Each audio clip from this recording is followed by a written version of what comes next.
जय श्री कृष्णा सभी को। प्रथम भक्ति चैनल के माध्यम से सभी धर्म प्रेमी दर्शक, हाथों से पंडित जितेंद्र कुमार दुबे, बबलू पंडित, पुनः एक बार आपसे प्रथम भक्ति के चैनल के माध्यम से अधिक मास की चर्चा करने के लिए हम सब एकत्रित हुए हैं। वंदे वंदारुमंदारम वृंदावनम विनोदनम वृंदावन कलानाभम पुरुषोत्तमम अद्भुतम। पुरुषोत्तम मास, शास्त्र के द्वारा अधिक मास जो है पुरुषोत्तम मास के नाम से जो है विख्यात हुआ है। सबसे पहले पुरुषोत्तम मास की चर्चा की जाए कि पुरुषोत्तम मास की उत्पत्ति कहां से हुई। ऐसा कहा जाता है, भागवत आदि पुराणों में लिखा है कि ब्रह्मा के मानस पुत्र हुए हैं सनकादि ऋषि, सनक सनंदन सनातन ऋषि। एक बार जो है भगवान के दर्शन की इच्छा से वैकुंठ धाम को पधारे, लेकिन वहां पर द्वार पर भगवान के दो पार्षद द्वारपाल, एक जय एक विजय ने उनको जो है उनका पथ रोका। जब पथ रोका तो 5 वर्ष के ब्रह्मचारी जो है क्रोधित हो गए। पहले निवेदन किया कि हम जो है ब्रह्मा के संतान हैं, हमको कहीं भी आने जाने से कोई रोक नहीं है, लेकिन फिर तुम भगवान के पार्षद होकर के, द्वारपाल होकर के हम भक्तों को भगवान के हरि के दर्शन में जो बाधा बनते हैं वह जो है श्रेष्ठ नहीं है। लेकिन दोनों जय विजय ने भगवान के ब्रह्मा के मानस पुत्रों को रोकने का प्रयास किया, जिसके कारण उनको सनकादि ऋषियों ने 3 जन्म तक असुर कुल में जाने का श्राप दिया। भगवान श्री हरि जब वैकुंठ से पधारे द्वार पर, जब उनने ये चर्चा देखी तो उन्होंने कहा कि आपको तो लक्ष्मी ने पहले ही श्राप दिया है, इस श्राप में तो और जो है तुम्हारे कमी हुई है कि सनकादि ऋषियों ने तो तुमको 3 जन्म का ही कहा है, इसलिए आज से तुम असुर कुल में जाएंगे। ये शापित हुए दोनों जय और विजय, लेकिन ये कहां पर आए। कश्यप जी अपने यहाँ के जो ऋषि हैं, उनकी 2 पत्नी हैं, एक का नाम अदिति और एक का नाम दिति। अदिति से देवताओं का प्राकट्य हुआ, जन्म हुआ है, और दिति से जो है राक्षसों का। जब देवता बलवान दिखे तो दिति के मन में थोड़ा सा चिंता हुई, और स्वाभाविक है, भले ही सोतेली है लेकिन है तो सोतेली पत्नी कश्यप जी की। ऐसा मन में उनके आया कि मैं भी उनकी पत्नी हूं, पर मेरी ये जो सोत है इसकी संतानें तो देवतुल्य हैं, तो क्यों ना मैं भी इसी की तरह संतान की प्राप्ति करूं। इसलिए कश्यप जी के पास में गई सायंकाल के समय। सायंकाल के समय में कश्यप जी के पास में गई और उनसे अपने पुत्र की याचना करी कि मुझको बलवान पुत्र दीजिए, देवता तुल्य, जिनका पुरुषत्व देवता के बराबर है। कश्यप जी ने कहा कि देवी अभी समय श्रेष्ठ नहीं है, कुछ समय पश्चात इंतजार करिए, आपको संतान की प्राप्ति होगी। लेकिन अपने मन की इच्छाओं को जो है और एकत्रित किया और निर्लज्जता को जो है समाहित करके अपने पति को अपने से जो है संतुष्ट करने का प्रयास किया। जब संतुष्ट हो गई तो उन्हीं ऋषि ने, कश्यप जी ने कहा कि तुमने गोधुली बेला, तस्याखुरन्यास बपांसुली पांसुली। गोधुली के समय में जब सारे देवता रमण करते हैं, लक्ष्मी जो है द्वार पर जाती है, घर घर जिसका स्वच्छ द्वार दिखता वहां पर प्रवेश करती है, जहां दीपक जलते हैं, गो माता का प्रवेश होता है, गोधुली दिखती है। ऐसा सुंदर जब मनोरम सायंकाल गोधुली, हजारों लाखों जिसमें दोष खत्म हो जाते हैं, उसको कहते हैं गोधुली। और ऐसे समय में जब चारों दिशा के 4 कपाट मिलते हैं, खुलते हैं, ऐसे समय में अपने मन को जब तृप्त किया तो यह अशुद्ध समय था। इसलिए ऋषिराज कश्यप नाराज होकर के उनने श्राप दिया कि इस कार्य के कारण आपके यहाँ पर 2 संतान अवश्य होगी देवी, लेकिन वह दोनों संतानें जो है पूरे संसार को जो है कष्टमय करेगी। यही 2 संतान जो है, यही जय और विजय स्वर्ग से च्युत होकर के माता दिति के गर्भ में आकर के स्थापित हुए। और जब गर्भ में से जब माता दिति को प्राप्त हुआ कि मेरी संतान संसार को दुख देगी, कष्ट देगी, तो उनने गर्भ में ही इनको स्थिर रखा।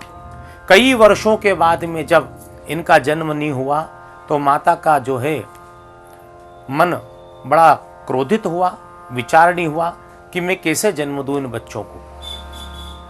लेकिन जब बच्चे जन्म नहीं ले रहे थे तो सारा संसार दुख में होने लगा, सूर्य आग देने लगा, चंद्रमा की चांदनी छटा कम होने लगी, समुद्र का जल उकलने लगा। ऐसे समय में जो है फिर माता दिति के गर्भ से दोनों बालकों का जन्म हुआ और दोनों ही बालक जन्म से ही जो है बड़े प्रतापी हुए, बड़े मायावी राक्षस हुए। उसमें से जो एक का नाम था हिरण्याक्ष और एक का नाम था हिरण्यकशिपु। जिसकी आंख स्वर्ण के समान उसका नाम था हिरण्याक्ष, और जिसका शरीर पूरा स्वर्णमय था उनका नाम था हिरण्यकशिपु। हिरण्याक्ष एक बार जो है भूमि को लेकर के चले गए सागर में, भगवान वराह रूप लिया और भूमि का उद्धार किया और संसार के अंदर जो है धर्म की स्थापना कराई। लेकिन हिरण्यकश्यप को अपने भाई का विरोध भगवान से लेना था, क्योंकि भगवान नारायण ही जो है उनने अवतार लिया था। इसलिए मंदराचल पर्वत पर जाकर के उनने 10,000 वर्ष का तप किया। नारायण की तपस्या नहीं करी, क्योंकि नारायण परम शत्रु हैं हिरण्यकश्यप के। शिव की तपस्या इसलिए नहीं करी क्योंकि हरिहर है, दोनों एक ही है। इसलिए ब्रह्मा जी की तपस्या करी, और 10,000 वर्ष की तपस्या करने के कारण ब्रह्मा जी का आसन चलायमान हुआ।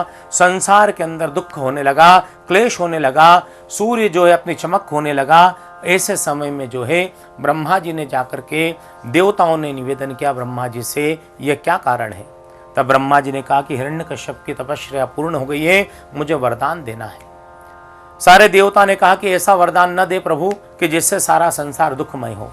लेकिन ब्रह्मा जी ने कहा कि जिसकी जैसी इच्छा होती है उसको उसके पुण्य के हिसाब से, उसके कर्म के हिसाब से मुझे फल देना पड़ता है। भगवान ब्रह्मा मंदराचल पर पधारे और हिरण्यकश्यप को जो स्पर्श किया, चैतन्य हुआ। पुत्र बोलो क्या चाहिए। हिरण्यकश्यप ने वरदान मांगा कि अगर आप मुझे देना ही चाहते हैं तो मुझे अमर कर दीजिए। तब ब्रह्मा ने कहा अमर तो मैं भी नहीं हूं, अमर तो शिव भी नहीं है। हम सबको भी 14 मनवंतर के बाद में एक बार भगवान नारायण के हृदय के अंदर विराजित होना पड़ता है।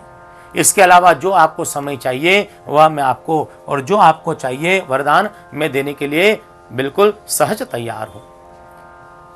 फिर हिरण्यकश्यप ने अपनी जो इच्छाओं को पूर्ण किया, वरदान मांगा, न दिन में मरूं, न रात में मरूं, न सुबह मरूं, न शाम को मरूं, न अस्त्र से, न शस्त्र से, न मानव से, न दानव से, न देवताओं से, न ब्रह्मा जी आपके द्वारा बनाया हुआ कोई भी जीव मात्र मुझको मार सके। इस तरह से वरदान प्राप्त किया और मदमस्त होकर के संसार को दुखित कर दिया। हिरण्यकश्यप की पत्नी का नाम है कयाधु। 3 संतानें प्राप्त हो चुकी थी, चौथे संतान गर्भ में थी और यह जो है तपश्चर्या करने गया था। चौथी संतान के गुरु जो बने हैं वो नारद जी बने हैं। गर्भ के अंदर ही इनको ज्ञान की प्राप्ति कराई थी। 4 पुत्र हुए, लाद, अनुल्लाद, सल्लाद, और चौथे पुत्र का नाम था प्रहलाद। तपश्चर्या पूर्ण करने के बाद में इसने जो है पूरे संसार को कष्टमय कर दिया। संतानों को विद्या अध्ययन के लिए शुक्राचार्य जी के पास पहुंचाया, लेकिन प्रहलाद जी जो है भक्ति के मार्ग पर आ गए।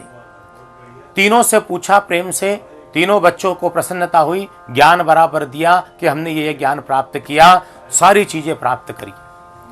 प्रहलाद से पूछा तुमने क्या सीखा। उन्हें कि केवल मैंने परमात्मा का नाम सीखा है, कि केवल परमात्मा ही सबसे बड़ा सत्य है और परमात्मा से बड़ा कोई नहीं है।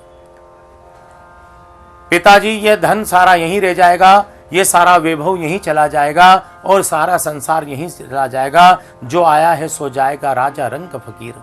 मुझको ज्ञान देता है। नाराज हुए पिताजी, कई प्रयास किए पुत्र को मारने के लिए, यहाँ तक कि बुआ जी की भी आहुति देना पड़ी, लेकिन मृत्यु को प्राप्त नहीं हुए। और जब प्रहलाद का दुख बढ़ा तो एक दिन जो है एक सुंदर सा स्तंभ बनाया और स्तंभ के अंदर कोयले लगाए, लाल कर दिया। कहाँ है तेरा भगवान? उनके मेरा भगवान हरि सर्वत्र समाना, सब जगह मेरा भगवान है। मारने के लिए गए, खंबे से बांधा, लेकिन उसी समय उस खंबे के दो हिस्से हुए और उसमें से एक अवतार हुआ जिनका नाम पड़ा नरसिंह भगवान। नरसिंह भगवान का अवतार हुआ और जो है हिरण्यकश्यप से युद्ध हुआ। हिरण्यकश्यप को पकड़ा और देहली पर ले जाकर के जो है उनको मारने का प्रयास किया। लेकिन हिरण्यकश्यप ब्रह्मा द्वारा वरदानित था। भगवान से कहा कि आप मेरे से छल करते हैं। उन्हें के कौन सा छल, कि मुझे वरदान मिला, मैंने 10,000 वर्ष की तपश्चर्या करी है, आप मुझे नहीं मार सकते। कि क्या मांगा आपने? कि मैं दिन में नहीं मरूंगा। तो आप भी देखो दिन है क्या? उन्हें के नहीं है। रात्रि है? रात्रि नहीं है। शस्त्र से नहीं हूं, मेरे हाथ में कौन सा शस्त्र है बताओ? कि नहीं है। आप मानव? उन्हें के कौन कहता मैं मानव हूं? कि मैं आधा मनुष्य हूं, आधा नर हूं और आधा सिंह है, अर्थात शेर हूं। न पशु में हूं, न नर में हूं, न कोई मैं देवता हूं। आप 12 महीने भी नहीं मार सकते, शस्त्र से नहीं मार सकते, अस्त्र से नहीं मार सकते हैं, आप फिर मुझको कैसे मार सकते हैं? मुझे अभय मिला हुआ है। मैंने वरदान मांगा है कि मैं 12 महीने में भी नहीं मरूंगा। उनके चिंता नहीं करना है हिरण्यकश्यप, मैंने तेरे लिए जो है एक नया मास जो है सृष्टि में रच दिया है और उस मास का नाम रख दिया अधिक मास। उसी पुरुषोत्तम मास के दिन जो है प्रारंभ हुआ और उसी दिन जो है हिरण्यकश्यप के भगवान ने अपने जो है नखों से, तीक्ष्ण नखों से हृदय को विदीर्ण किया और उसका अंत किया और परमात्मा ने धर्म की स्थापना करी। और जीवन में एक भी बात ध्यान रखें, चाहे पिता हो, माता हो, जो अधर्म करता है तो उसका पुत्र जो है एक दिन भगीरथ बन करके पिता को मुक्त करता है। और भगवान ने, सब तो भगवान के भक्त हुए हैं, नरसिंह मेहता भक्त हैं, नानी बाई भक्त हैं, कई भक्त हैं परमात्मा के लिए, लेकिन यह पहला ऐसा भक्त हुआ है जिसका नाम भगवान ने अपने प्रिय मुख से रखा, भक्तराज प्रहलाद। संसार में जब भी भक्ति की बात आएगी तो हमेशा भक्तराज प्रहलाद आपका नाम का जो है गुणगान किया जाएगा। और उस दिन से जो है 13वें मास का स्थापन किया, अर्थात अधिक मास। अब अधिक मास कैसे? कई बार गुणा फल आता है तो 365 दिन 9 घंटे और 11 सेकेंड, सौर मास और चंद्र मास, 2 मास अपने यहाँ पर चलते हैं। सूर्य संक्रांति, चंद्र संक्रांति आदि इसका मनन होता है वेदों के द्वारा, शास्त्रियों के द्वारा। 365 दिन 9 घंटे 11 सेकेंड ये सूर्य सौर मास है। और चंद्र मास जो है उनकी भी गणना बताई गई है, वह जो है 354 दिन और 9 घंटे। शास्त्र के द्वारा 10 तिथियां बढ़ गई दोनों के बीच में। जब 10 तिथियां बढ़ गई तो 10 दिन बढ़ गए, तो 10 दिन एक वर्ष में, 10 दिन फिर एक वर्ष में, इस तरह से तीसरे वर्ष में 10-10 करके 30, अर्थात एक मास की वृद्धि हो गई, जिसके कारण अधिक मास की प्राप्ति हुई। पुरुषोत्तम मास, लेकिन इस बार जो है पुरुषोत्तम मास कहां तो नहीं जाना चाहिए, पर फिर भी शास्त्र का निर्णय है। दुर्भिक्ष है, महामारी है, अति संकट है, अति आचारी है। आश्विन मास गर्म मास भी कहलाता, असोच। इस समय कहा भी जाता दक्षिण क्षेत्र में भी ज्यादा उत्पात होता है, अधिक वर्षा होती है, सर्दी होती है, जुकाम होता है, चक्रवात आते हैं। और सबसे ज्यादा तो चिंता का विषय आ जाता है भूमि संबंधित विवादित, आंतरिक और बाह्य। आंतरिक यानी देश के अंदर और देश की सीमा के ऊपर चोर ज्यादा सक्रिय हो जाते हैं, सैनिकों की गतिविधियां बढ़ जाती है, कई राजनेताओं का जो है समय जो है अस्थिर हो जाता है, संकट में आ जाते हैं, चोर बलशाली हो जाते हैं।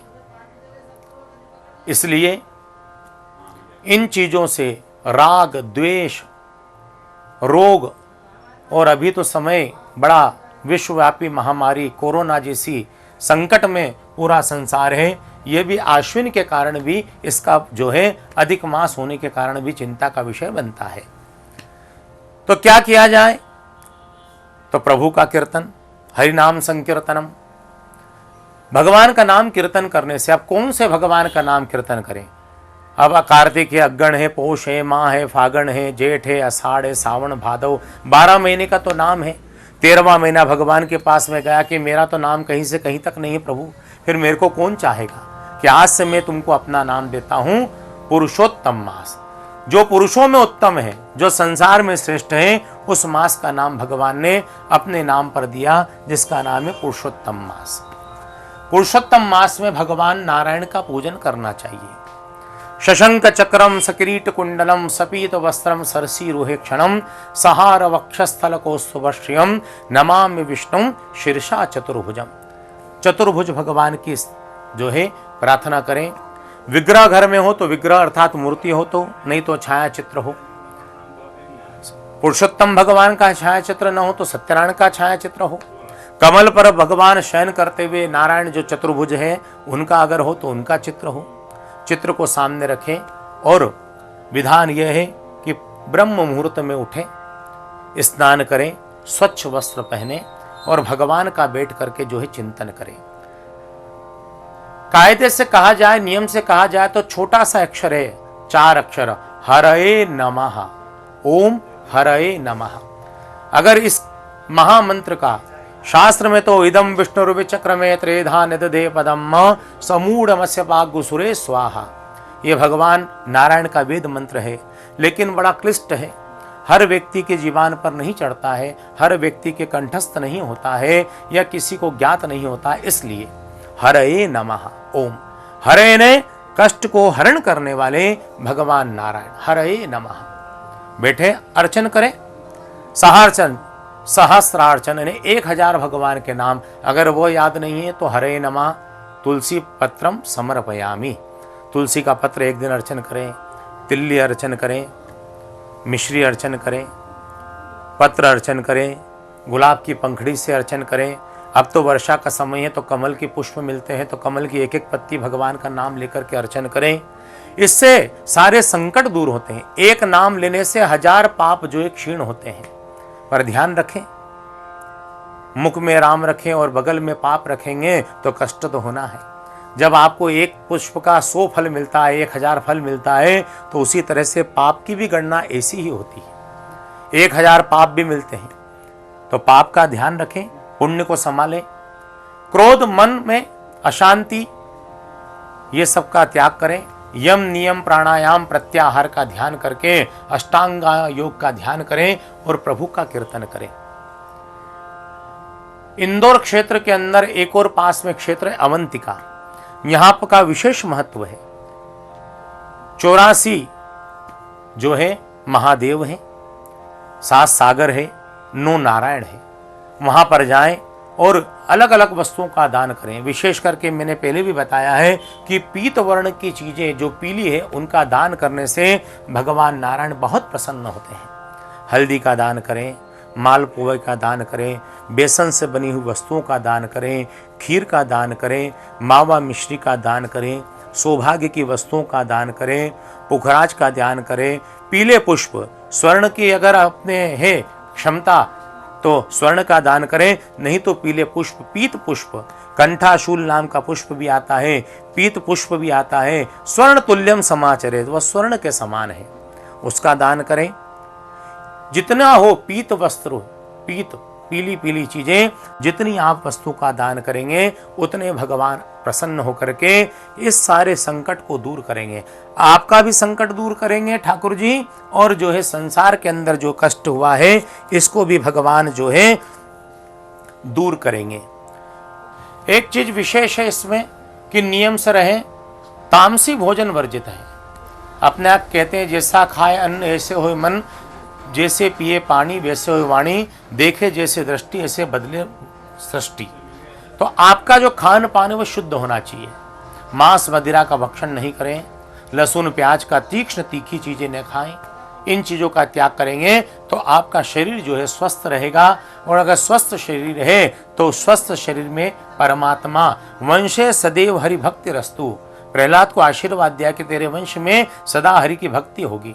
तो उसी तरह से भगवान हमको भी आशीर्वाद देते हैं कि हमारे भी वंश में भगवान की भक्ति हो, क्योंकि हृदय में परमात्मा विराजमान है। ये शरीर परमात्मा मंदिर है और हृदय जो है ठाकुर जी का स्थान है, वहां पर ठाकुर जी विराजमान होते हैं। इस तरह से तामसी चीजों का त्याग करें, प्रातः काल उठें, भगवान की माला जपें, रुद्राक्ष की हो, तुलसी की हो, जो अपनी साहित्य हो, जो अपनी सामर्थ्य हो, वह माला जो अपने पास में हो, उससे भगवान का 108 बार कम से कम जो है जाप करें। समय मिलता नहीं है, समय निकालना पड़ता है। आज अगर अपने अंदर दुख है, व्याधि है, तो अपन भी डॉक्टर के पास में जाते हैं समय निकाल करके। तो ये जो संसार का डॉक्टर है परमात्मा नारायण, इनके पास में जाने के लिए भी अपने को समय और निकालना चाहिए। प्रातः काल उठे, सूर्य को जल चढ़ाएं, सूर्य के जल में विशेष रक्त पुष्प कनेर हो, गुलाब हो, केसर हो, कुमकुम हो, वह लेकर के जो है भगवान सूर्य नारायण को अर्पण करें। जैसे सूर्य की अग्नि सारी चीजों को जला देती है और संसार को प्रकाशमय करती, उसी तरह से भगवान सूर्य नारायण हमारे भी कष्टों को दूर करें, यह भयावह जो स्थिति है इसको दूर करें और हमको भी आरोग्यता प्रदान करें। अधिक मास में क्या करना चाहिए और क्या नहीं करना चाहिए? केवल भगवान केशव का संकीर्तन, केवल भगवान का कीर्तन, तीर्थ यात्रा नहीं होना चाहिए, विवाह आदि शुभ कार्य प्रसंग नहीं होना चाहिए। 16 संस्कार, 15 संस्कार प्रधान है, 16 संस्कार भी निश्चित है। तो जितने संस्कार हैं उसमें कुछ संस्कार तो जो है प्रकृति के द्वारा दिए हैं, वो तो स्वयं प्राप्त होते हैं। लेकिन सूर्य पूजन हो गया, चूड़ाकरण संस्कार हो गया, वेदारंभ संस्कार हो गया, त्याग करें। नामकरण संस्कार है, त्याग करें। विवाह संस्कार है, त्याग करें। रजो दर्शन त्याग करें। अर्थात जो अपने सामर्थ्य में है उन संस्कारों का त्याग करना चाहिए, क्योंकि यह जो है क्षय मास में गिनती आती है, अशुद्ध मास में कई बार इसकी गिनती आती है। इसलिए प्राण प्रतिष्ठा, यज्ञ यागादिक, और ऐसा भी कहा जाता है कि नवीन तीर्थ यात्रा नहीं करना चाहिए। जहां आप गए हैं, जैसे आप बद्रीनारायण गए तो पुनः बद्रीनारायण जा सकते हैं, लेकिन बद्रीनारायण से शुरुआत नहीं कर सकते हैं। इसलिए इन चीजों का आप जो है विशेष करके ध्यान दें। अधिक मास बड़ा सुंदर मास है। कहा जाता है कि अधिक अगर कुछ अपने को प्राप्त हो जाए, किसी से मान लो अपने को 100 रुपये लेना, और अगर अपने को वो 200 रुपये प्रदान कर दें तो कितनी प्रसन्नता होती है। किसी ने अपन कहीं प्रसाद लेने गए और कोई स्वादिष्ट प्रसाद है और उसने दोबारा अपने को दे दिया, तो उससे अपने को दूना जो है प्रसन्नता प्राप्त होती है। उसी तरह से अधिक मास भी वही है। ये भगवान के द्वारा विशेष प्रदान की गई जो है मास है। इस मास में जो है अधिक से अधिक भागवत को श्रवण करें, स्कंद पुराण सुने, वराह पुराण सुने, मार्कंडेय पुराण सुने, भगवान नारायण की जो है भागवत पुराण सुने, पद्म पुराण सुने, जो बने रामायण को पढ़ें। जितना अधिक से अधिक समय बने वह धर्म के अंदर लगाएं। जितना आप धर्म में लगाएंगे उतना आपके धर्म रक्षा करेगा और उतना ही आपको जो है सारे संकटों से जो है निवृत्ति मिल करके परमात्मा के मार्ग की ओर आप लोग जो चलेंगे। और मैं भक्ति चैनल के माध्यम से सभी रसिक, सभी मुमुक्षु, सभी श्रोताओं को, सभी विष्णु भक्त को और सभी विष्णु भक्तों से एक ही निवेदन करूंगा, एक ही प्रार्थना करूंगा प्रथम भक्ति चैनल के माध्यम से कि आप इस मास को जो है व्यर्थ नहीं छोड़ें। समय बड़ा कष्ट का है, दुख का है, तो इस दुख के समय में केवल परमात्मा का हाथ पकड़ें, भगवान का कीर्तन करें। श्री कृष्ण गोविंद हरे मुरारे, हे नाथ नारायण वासुदेवाय। जितना आप हरि का कीर्तन करेंगे, ओम नमो भगवते वासुदेवाय। भगवान के हरि के 1000 नाम है, हरिसूदन, रिपुसूदन, मधुसूदन, अच्युत, अविनाशी, गिरधर, गोविंद, गोपाल, रणछोड़, खाटू श्याम, बांके बिहारी, अनेक अनेक नाम है भगवान के। तो जिसको जो सरल नाम लगे वही भगवान की भक्ति है, वही भगवान का जो है उसके प्रति समर्पण है। तो इसलिए मैं बारंबार आपसे निवेदन करूंगा भक्ति चैनल के माध्यम से कि आप इस मास में जितना हो भगवान को भजें। भगवान को भजने से भगवान जो है सारे संकटों को दूर करेंगे। और निश्चित इस असोज अर्थात कुंवार मास के बाद में जो महीना आएगा शारदीय नवरात्रि का, भगवती माँ जगत जननी हम सबको अवश्य जो है कष्ट से दूर करेंगी और भगवान जो है नारायण हम सब संसार वासियों के ऊपर कृपा बरसाएंगे। यही कहते हुए जो है मैं आपसे पुनः विदा लेता हूँ प्रथम भक्ति चैनल के माध्यम से। पंडित जितेंद्र दुबे। सबको जय श्री कृष्ण, हरये नमः। ओम हरये नमः।